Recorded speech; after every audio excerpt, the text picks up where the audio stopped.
So let's first talk about family. So in actually this talk with the family, when you describe what you must sacrifice, I want you to remember or think about the fact that there are going to be moments where you have to actually do the reading, do the work, do the writing, do the studying, and that's going to take sometimes hours at a time. That means waking up early sometimes. That means going to sleep later sometimes. That means taking a lunch break and closing the door. That means doing other things you have to do. And in order to do this with your family, you're going to have to describe to them what you got to sacrifice to make it happen. They need to understand that there will be time away to study, to work, to write, to do whatever it is you need to do. There's going to be time away to make that happen.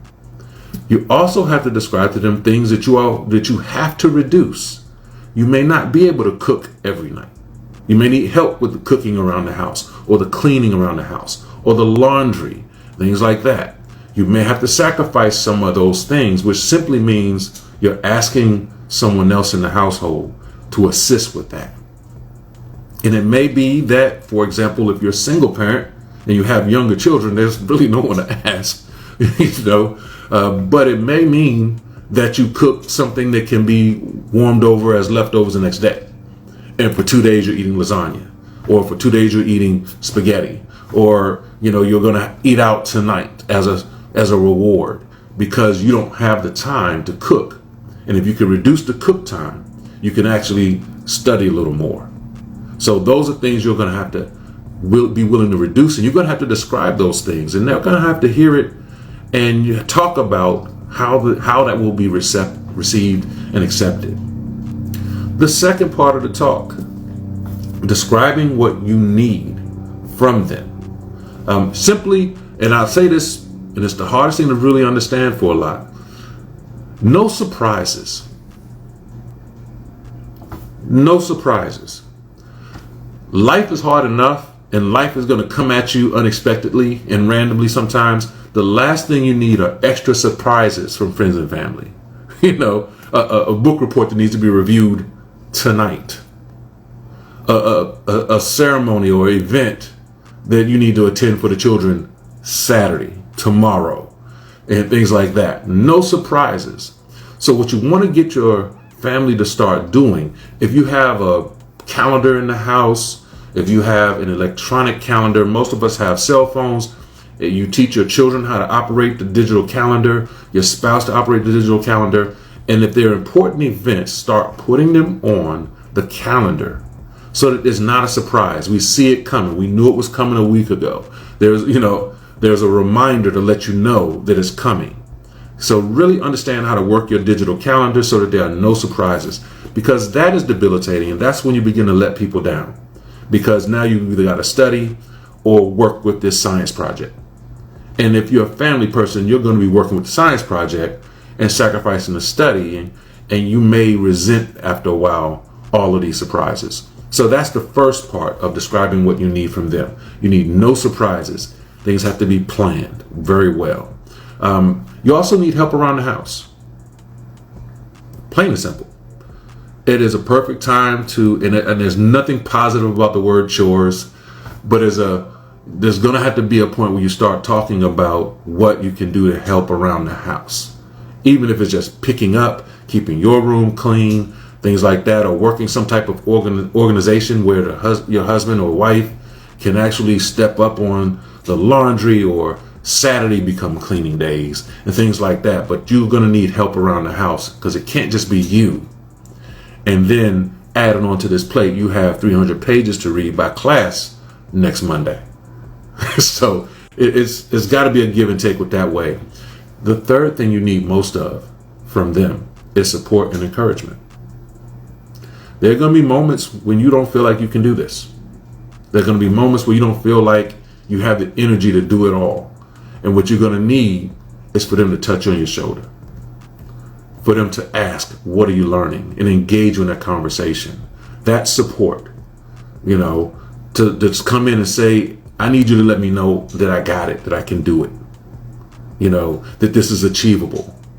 It's okay to tell them that you need that.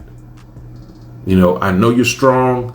I know you're important, but everybody could use some support and encouragement. It's just the way we are as human beings. We're social creatures and we need the support of others. So be willing to articulate that you need that level of support. Don't expect it to come. The third part is describing what you're willing to give. Now, they're giving all of this to you. They're sacrificing mommy and daddy time. They are sacrificing that they've got to learn how to separate whites from darks and lights from coloreds and what goes to be washed hot and what isn't. They're learning to use this fancy mop you bought, or they're practicing their vacuuming to where they're getting the lines right up and down the carpet. They're doing all this for you. What are you willing to give them? My suggestion is, as a family, you create special days, special events. They don't have to happen every week, but they can happen every other week. You can have a game night. You can have a family day. You can have a movie night. You can do all of those things. If it's Little League football, you sacrifice and you block that time. You do not want to get through this program and then discover your son has a mustache. I know several people who have been in doctoral programs for up to 10 years. Their children were 10 when they started. The children are 20 when they finished. And they missed all of that. So you have to put into place special days, special events, family days. They just can't be surprises though. And in order to do that, you've got to organize your life so that there's time for that. Now, you know your body clock, so you know when you work and when you don't work. I personally do not do anything intelligent after 6:30 p.m. It's just what it is. So the idea of me reading late at night or writing late at night just wasn't going to happen. Those night times were for my low energy activities. So on a Friday night, I can sacrifice so that my wife and I can go out and have dinner. Because I know I'm not going to study that time.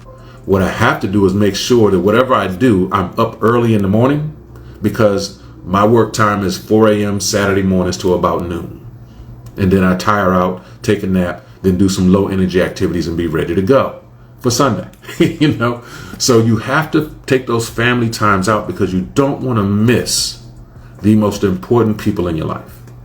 You don't want to miss that. Sacrifice and make time for church, because that is a family event, family bonding. You'll do that, but you have to be willing to have those special days. Now, most of those days need to be on a digital calendar somewhere so that you're actually able to plan it, know it's coming, so that you don't have any surprises for them. The worst thing you want to do is disappoint your children by something you've been promising to do, and then surprise, it's Saturday morning, they're dressed and ready to go, and you tell them, I need this time to study. You don't want to do that. You do not want to wake up one day and discover that your children are driving. You just don't want to do that. So think about those special and family days, things like that.